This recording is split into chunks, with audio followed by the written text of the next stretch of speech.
Hi, I'm Jessica Arthur with Cape Fear Family Law, and we're here to give you a case status review. Today we're going to talk about the Deans versus Deans case. This is a case from Coastal Carolina, specifically Bertie County. So there was a 2012 order that originally allowed dad supervised visitation of the party's 2 minor children, and mom had primary custody. Dad had supervised. It was supposed to be by his dad.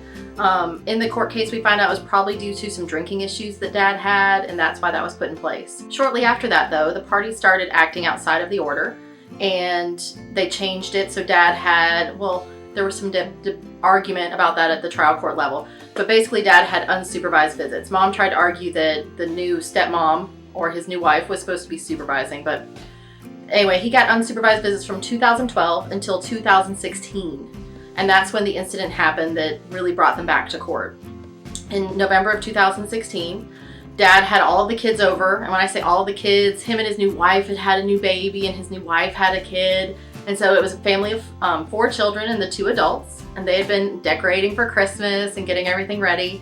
And Carter, the oldest son of the parties at issue here, was still awake. The other 3 little ones were all in bed. Dad and his new wife wanted to go look at some Christmas decorations down the street. So they asked Carter if he'd be okay staying there while the other kids were asleep, and Carter said yeah. So they left for a little while. Well, during that time, Carter got upset, his dad had left him a cell phone and he couldn't get it to open. And so he used the cell phone that he had. I'm not really sure why I had 2 cell phones, but he used the cell phone that he had and called his mom. It was like, Mom, I'm upset. I can't get a hold of Dad. So as soon as Mom heard that, without checking with Dad, without doing anything else, she jumped in the car and drove there. The case seems to indicate that Dad lived in Virginia. Mom lived still here in North Carolina, so it was a bit of a drive. She got up to where they were about 4 a.m. and got her 2 kids and left. It's not real clear where Dad was, where new stepmom was, what was happening with the 2 younger children, but she took her 2 kids and left around 4 a.m. She didn't notify Dad until 5 a.m. what was actually going on. By that time, they were on the road back down to North Carolina. So Mom and Dad originally were married. They had 2 kids of that marriage, and then when that marriage split up, they got a custody order in 2012 that set out what the visitation schedule would be for these 2 babies. And in the original order, what it stated was if Dad consumed or had any intoxicating substances, that his visits were to terminate.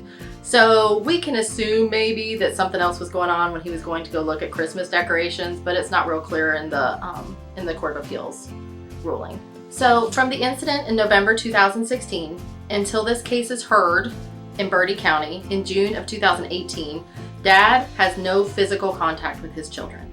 Period, end of story. During this time, Dad calls 200 times. Mom answers 5. During this time, medical issues came up with the children. Dad was not consulted. Mom made all of the decisions about that. One was major oral surgery. Children got into counseling. Dad was not consulted about that. It's important to note in the original order, even though Dad only had supervised visitation, he had joint legal custody.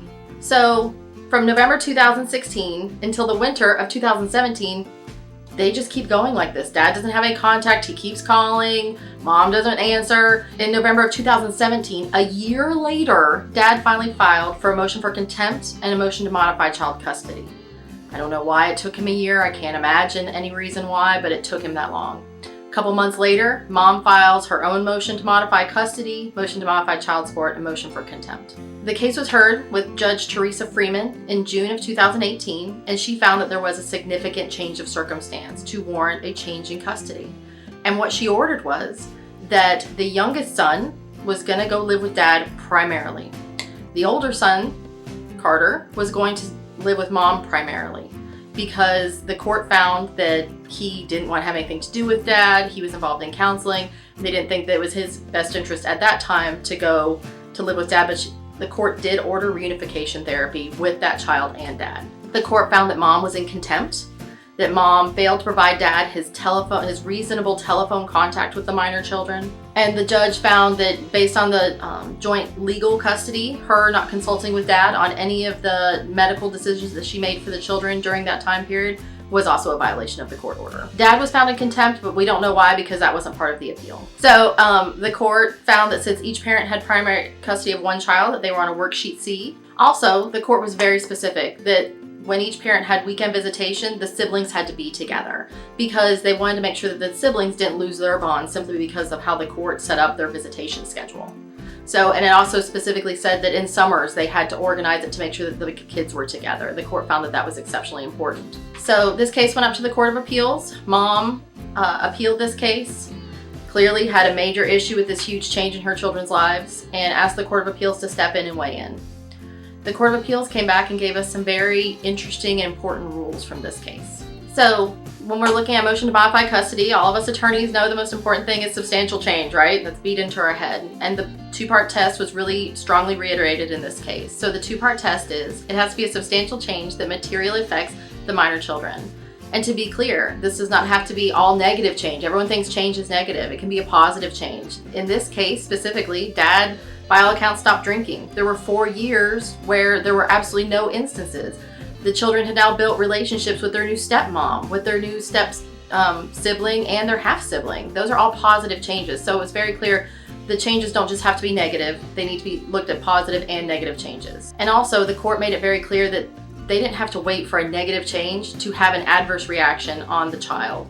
So clearly in the evidence that was presented, Carter, the oldest son, was really struggling, having a hard time. His counselor came to testify, and it looks like he even came to testify, but the younger son did not show any of those same symptoms, those same issues, but the court still found that these were a substantial change that materially affects the minor child, even though he wasn't having the same symptoms or signs that his older brother was having. Second part of the test is best interest of the minor child or children. When we're looking at change, another thing that we need to keep in mind is one of the arguments that Mom's attorney tried to make is that the kid's age alone can't be enough. Well, of course it can't be enough, but it is an important factor. Kids grow, they change. When you're playing with a 3-year-old, it's totally different than playing with a 12-year-old.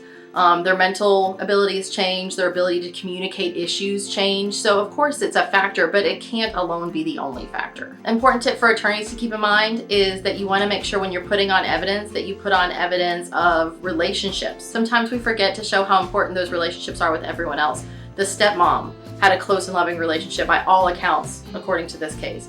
The half-sibling, the step-sibling, all the relationships that are involved at Dad's house are important to make sure that you prove and that you show to the court, because that is an important factor. The most important thing out of this case, though, that really hit home for me and a lot of my cases are that self-help is a no-go. You cannot take steps outside of the court system that materially affect the children. Mom went up, removed the child from Dad when it was still his visitation, didn't even tell him for an hour later, and then took the kids home. And not only that, then she cut off communication altogether. So she was just like, forget this order, basically ripped it up, threw it away, and did what she wanted.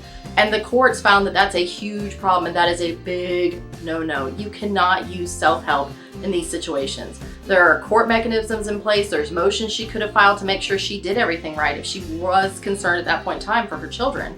But she chose not to do that. Self-help is a huge problem.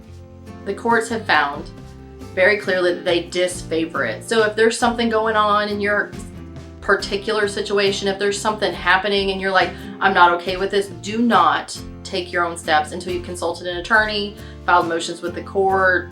You know, you have to follow your order. Your order is in place for a reason. So the court wanted to make that exceptionally clear in this ruling. Also, the court made it very clear that Mom's actions alone, how she completely severed the relationship with Dad and the children, that alone was enough to show that she couldn't act in the best interest of her children. I think that's huge. Specifically, the court said about Mom's unilateral decision to stop visitations with Dad. I'm going to read it directly out of the case. Any parent who completely severs a child's relationship with the other parent, barring extreme circumstances, has clearly shown the inability to act in the best interest of the children.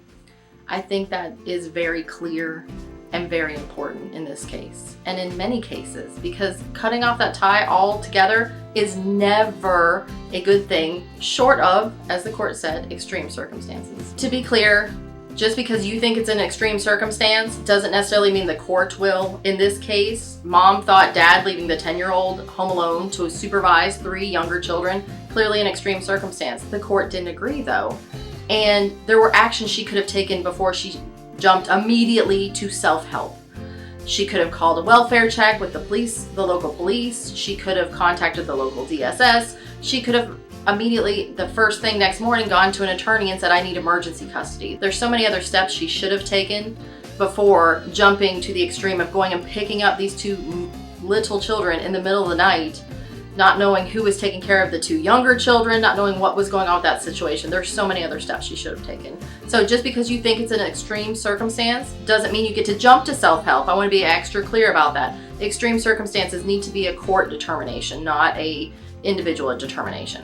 So what we need you to do is like this video, subscribe below, make sure you keep checking in for updates, and if something like this has happened to you, please tell us. We read all the comments below and we want to hear from you.